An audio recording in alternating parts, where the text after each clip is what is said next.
pops in politics. What a fucking day it has been for American history, my friends and all my viewers out there. Let's get into it.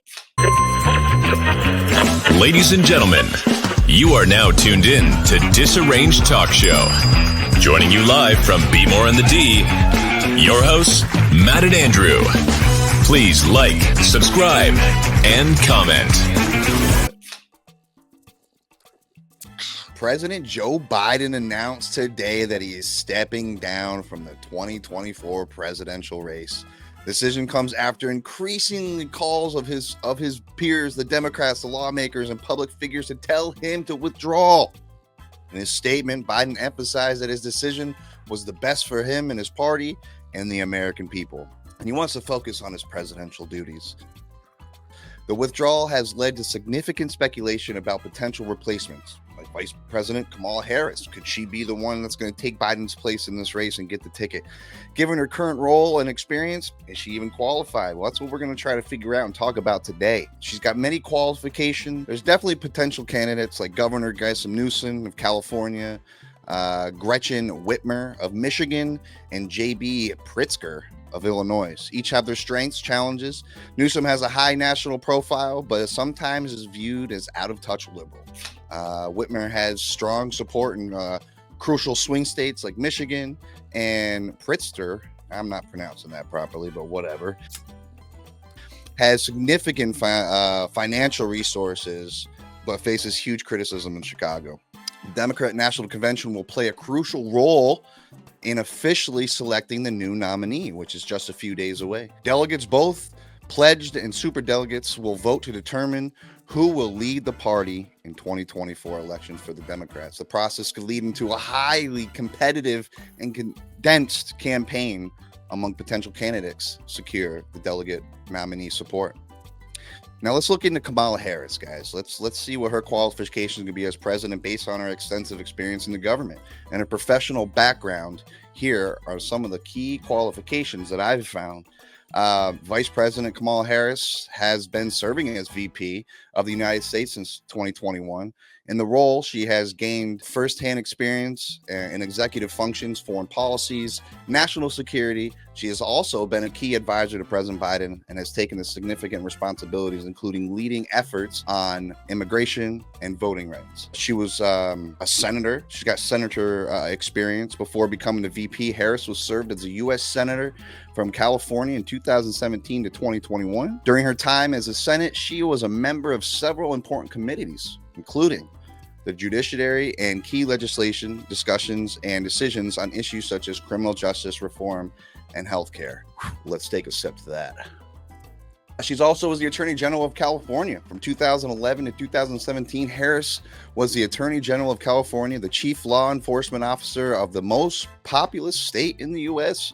In his role, she managed to handle significant legal issues and worked on major cases involving consumer rights, environmental protection, and public safety. She was also the district attorney of San Francisco. Prior to her tenure as attorney general, Harris was the district attorney of San Francisco from 2004 to 2011. She was the first woman and the first person of her color to hold this position.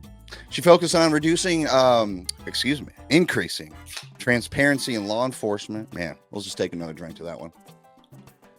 Of course, in law enforcement and prosecutions cases of serious crimes. Her educational backgrounds holds a bachelor's degree from Howard University, a historically black university, and a Juris Doctorate from the University of California. Hastings College of Law. Her educational background provided her with a strong foundation in the law and public policy. These are all things we need to take in consideration, folks, when we pick this next Democrat nominee. Throughout her career, Harris has been a vocal advocate for civil rights, social justice, and equality. She has worked on policies to protect vulnerable communities, improve criminal justice systems, and expand access to healthcare and education. Harris' combined experience as vice president, Senate Attorney General, and district attorney, along with her legal education and advocacy work, provides her the robust set of qualifications to be our next president of the United States of America, or at least, the very least, the next Democrat nominee that they'll put on the ticket. So we looked at all the qualifications. I think she sounds wonderful. Let's see what the critics have to say, shall we? Cheers. Let's get into it. While Kamala Harris has numerous qualifications, which we just went over, There are several reasons cited by her critics. I believe she says she is not fit to be the president of our great country, the United States of America. She's a political polarization. Harris is seen as a polarizing figure. Her progressive policies and pro-sexual, some argue that her position on issues like criminal justice reform and healthcare may alienate moderate voters. Political divisions. Also, performance as a vice president. What has she done? Critics are saying, I pointed out that her perceived as a lack of significant achievement during the tenure of VP. While she has been tasked with important issues like reform and voting rights, some argue that they have been limited visible success in these areas. Communication and public perception. Harris has faced criticisms for her communication style and public speaking, which we all know if anybody's ever really seen it. She plagiarizes and she says the same damn thing a lot. I'll take a sip to that. Cheers. Some commentators have suggested that her responses in interviews and debates can come across as rehearsed or evasive, potentially impacting public trust and perception, experience, and decision-making.